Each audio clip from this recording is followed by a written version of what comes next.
Shalom. First and foremost, I want to give all praises, honor, and glory unto Yahweh, Bahashem, Yahweh Shai, Bahashem, Rachakwadash.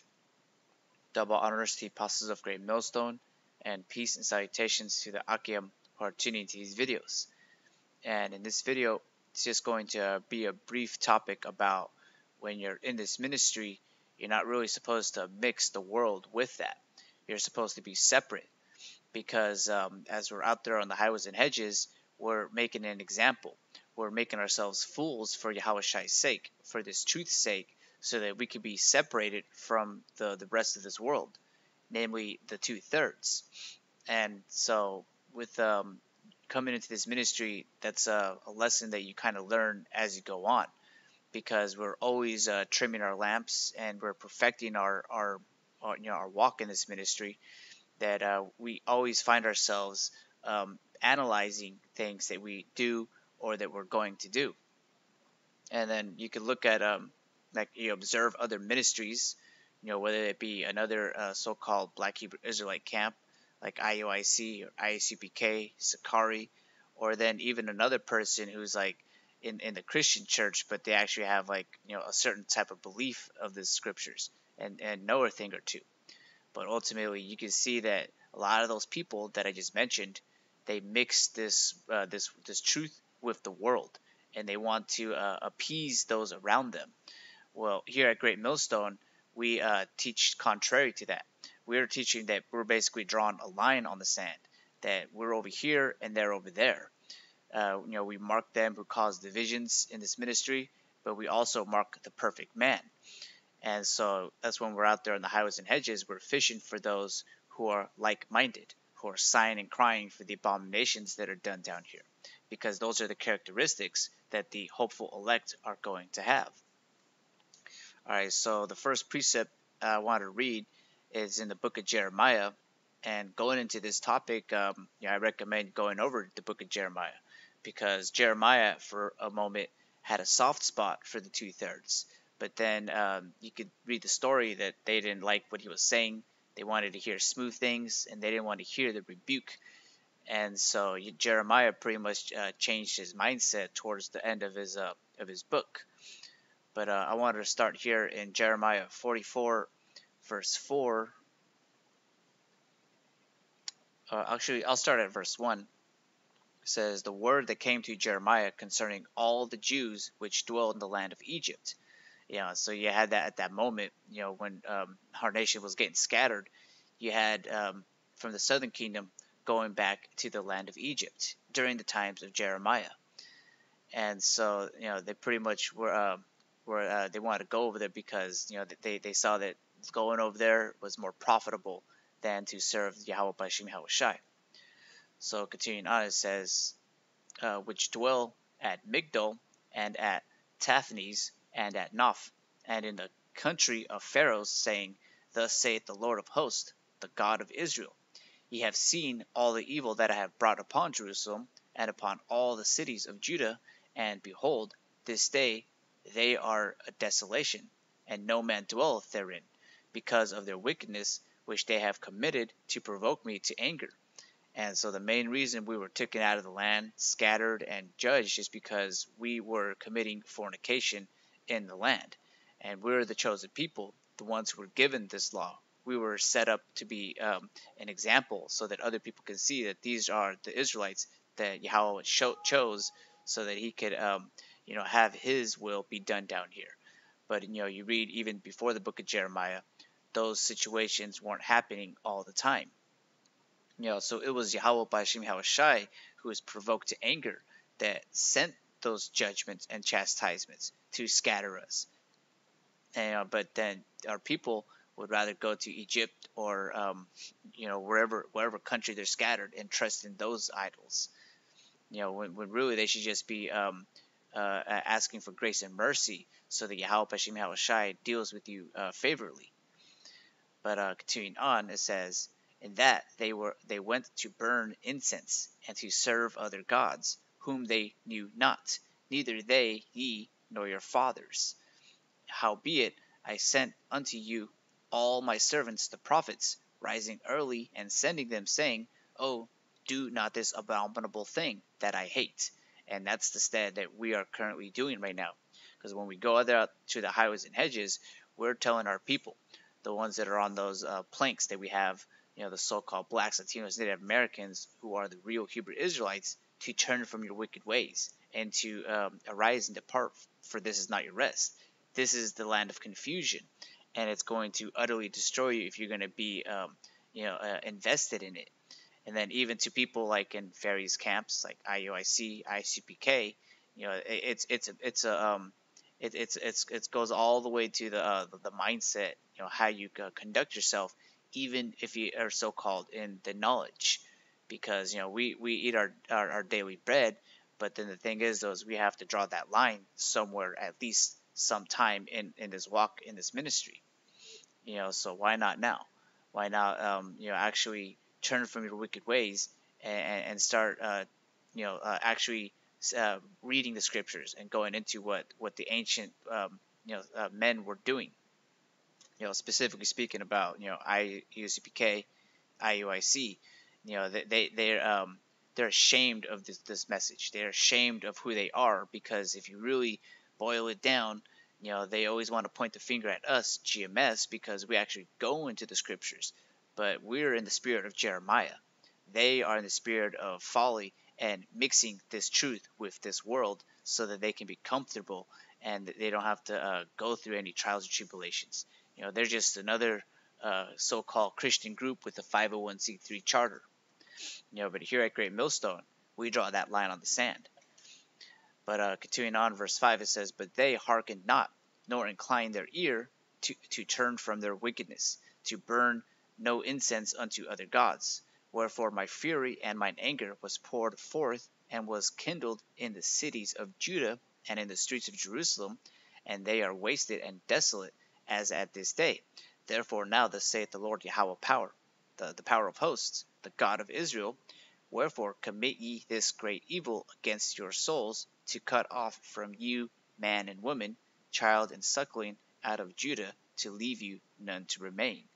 And so like when this took place during Jeremiah, it was for a long season.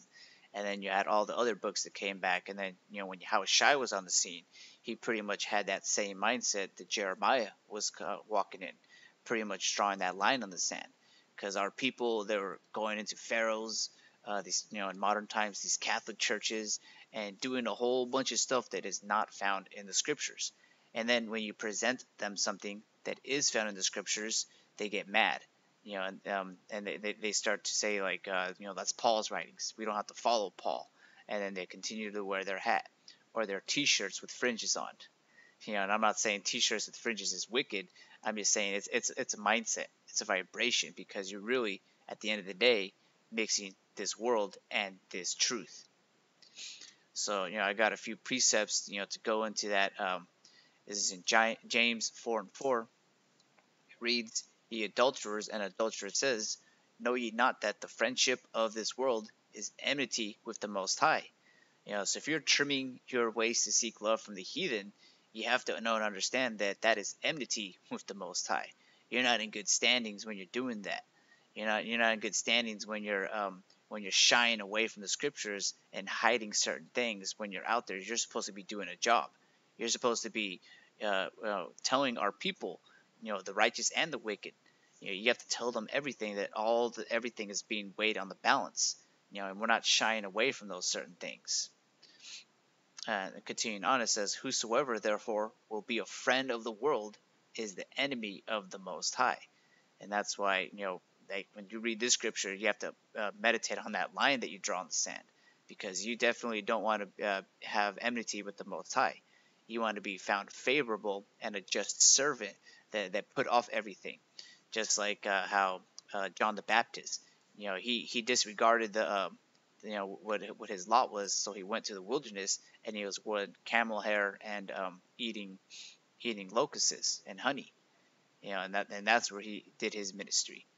He didn't went to the Sadducees and Pharisees because they were corrupt, wicked, and they were pretty much taking tithes from the Romans. So this is in John 15 verse 19. says, if you were of the world would love his own. Right. So if we were out there and we were just preaching, well, I wouldn't say preaching, if we were just speaking about worldly things, the world would love us. If we were out there banging the drums, playing instruments, like how over there in the city, you always have that on the weekends. I believe every day you got a bunch of garage bands playing out there. They would love to hear that music, but we are not piping that tune. We're piping the tune that only the elect can know. And I'm speaking about that tune of prophecy. Like it says in the book of Matthew, we have piped unto you this lovely song, yet you have not lamented. They don't want to hear what we're speaking about, because what we're speaking about is out of this world.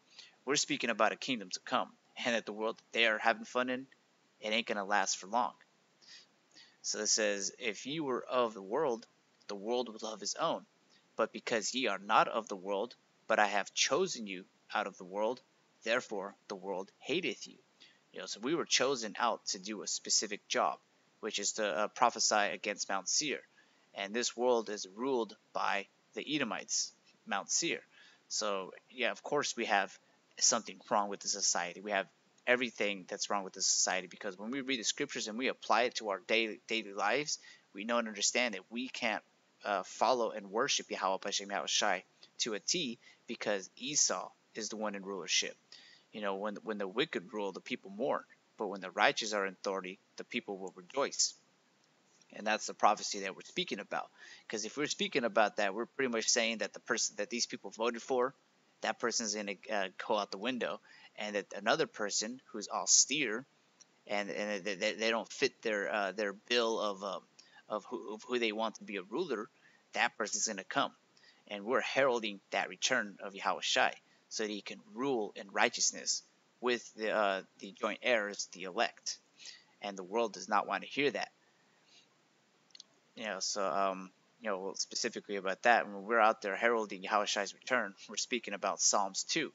And if you read Psalms 2, it goes about the heathen being put into captivity and to serve the nation of Israel. It's kind of baffles me that the nation of Israel, people out there, they believe that they're so-called Israelites, like they're the people of the scriptures, but then they don't want to apply Psalms 2, because they want to trim their ways and seek love from the heathen. They want to be loved by the world.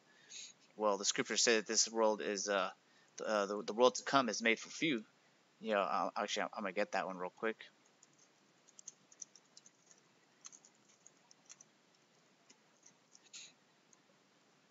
It's in the book of Esdras.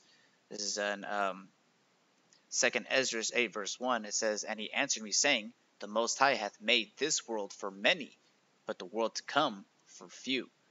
So if you're friends with this world that are filled with many, walking that broad gate, well, you have to understand that the world that's going to come, the one that's going to replace this current rulership, is really made for a few, the elect. All right, so back to this precept in 1 John 2 and 15, it says, "Love not the world, neither the things that are in the world. If any man love the world, the love of the Father is not in him." So we're drawing that line on the sand.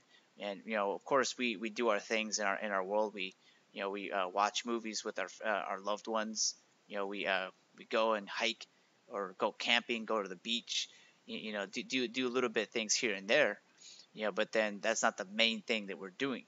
Like if you looked at like us as like we're like a person, the majority of our time that we're doing and spending it on is this ministry. The rest of the world, they're probably into like shoes or trying to make money, trying to get a bag, and we could be able to be doing those things, but that's not the main thing that we're putting our time in. So these people right here, they love the world. They don't want to do anything for this ministry, not even attend the camp and write notes, because that's going to take too much time from them taking care of their family or trying to get money, because a lot of people like to work 7 days a week. Well, in this ministry, you got to at least have one day off so that you can do this work. All right, so the last precept I have here is in Philippians 2 and 7. Actually, I'm going to read just a little bit above. Alright, so Philippians 2, and I'll start at I'll start at verse 5. It says, "Let this mind be in you, which was also in Yahushua HaMashiach." So this is the mindset that was with Yahushua, and it's expected for you to have it as well. The servant is not greater than the master. So verse 6 says, "Who being in the form of the Most High, thought it not robbery to be equal with the Most High, but made himself of no reputation, and took upon him the form of a servant, and was made in the likeness of men. And being found in fashion as a man, he humbled himself, and became obedient unto death, even the death of the cross." So Yahushua was there to fulfill the mission, and he didn't want to be friends with the world or trim his ways. He didn't want to make himself of no reputation, like as opposed to these other various camps. They're all about gimmicks and stuff, trying to do their thing. When Yahushua or Yahushua's ministry is really about simplicity. And people who make themselves of reputation, they miss the mark on that, about being simple and putting this word in the forefront. But with that, I'd like to give all honor and praises to Yahweh, Ba'Hashem Yahushai, Ba'Hashem Rachakwadash, Shalom Akim.